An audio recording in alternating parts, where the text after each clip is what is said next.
এই মহিলা আমাদের বাড়িতে এসেছিল সাহায্যের জন্য। পরবর্তীতে খোঁজখবর নিয়ে জানতে পারলাম উনি হিন্দু থেকে মুসলমান হয়েছে। তারপরে আরও খোঁজখবর যখন নিলাম তখন জানতে পারলাম যে উনি একজন অসহায় হতদরিদ্র একজন মহিলা। খুব খারাপ লাগলো তখন ওনার খবর শুনে। তারপর ওনাকে সাহায্য করার জন্য বিভিন্ন চিন্তাভাবনা শুরু করলাম। এক পর্যায়ে ওনার ভিডিওটি রেকর্ডিং করে ওনাকে সাহায্য করার জন্য ভিডিওটি পোস্ট করলাম। তারপরে এই মাসুদ করিম রমজান মাসেতে ওনার পুরো রমজান মাসের বাজার করে দিয়েছে।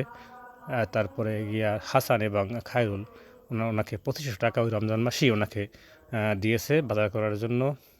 এভাবে আমি সাহায্য পাইতে থাকলাম। এরপরে আমরা ওনাকে রমজান মাসে বলছি যে আপনি আর কখনও রমজান মাসে বাইরে বের হবেন না, ইনশাআল্লাহ ঘরে বসবেন, রোজা রাখবেন, ইবাদত বন্দেগী করবেন। তারপরে আমরা আরও মানুষের কাছ থেকে সাহায্য পেয়েছি, বিশেষ করে অস্ট্রেলিয়া প্রবাসী এক ভাই, উনি ওনাকে রমজান মাসে খরচ হিসেবে ৭,৫০০ টাকা দিয়েছে। আমার কাছে যখন যেখান থেকেই টাকাটা আসছে আমি সরাসরি গিয়ে ওনার কাছে নিয়ে বুঝিয়ে দিয়েছি এবং ওনাকে বলেছি আপনি আপনার মতো স্বাচ্ছন্দ্যে জীবনযাপন করেন, আপনি এখন মুসলিম, আপনার এখন আর কোনো সমস্যা নাই। এরপরে জুয়েল ভাই, আমাদের সর্দার জুয়েল ভাই, উনি ৫,০০০ টাকা দিয়েছিল ওনাকে রমজানের ঈদের বাজার করে দেওয়ার জন্য। কাপড় চোপড়, তেল সাবান, যেখানে যা কিছু লাগে সব কিছু ওনাকে কিনে দিতে বলছিল।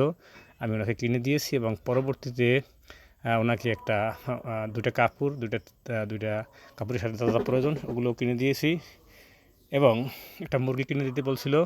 যেহেতু উনি হিন্দু থেকে মুসলমান হয়েছে, গরুর গোশত এখন খাওয়ার অভ্যাস হয়েছে কিনা জানি না, এজন্য ওনাকে একটা মুরগি কিনে দেওয়া হয়েছে, দেশি মুরগি।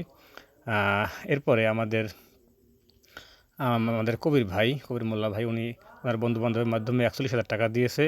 সর্দার নুরুজ্জামান সর্দার, রফিক সর্দারের ছেলে, উনি ৫,০০০ টাকা দান করেছেন।